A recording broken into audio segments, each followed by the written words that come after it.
شروع اللہ کا نام لے کر جو بڑا مہربان نہایت رحم والا ہے۔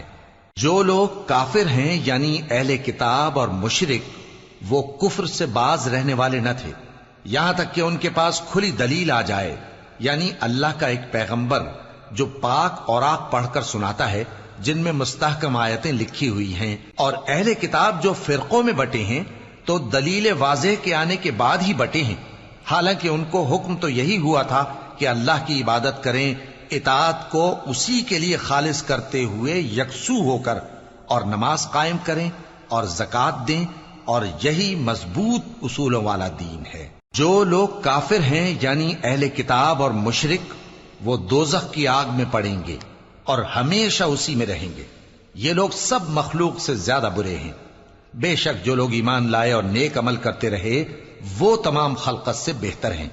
ان کا صلہ ان کے پروردگار کے ہاں ہمیشہ رہنے کے باغ ہیں جن کے نیچے نہریں بہ رہی ہیں، ہمیشہ ہمیشہ ان میں رہیں گے۔ اللہ ان سے خوش اور وہ اس سے خوش۔ یہ صلہ اس کے لیے ہے جو اپنے پروردگار سے ڈرتا ہے۔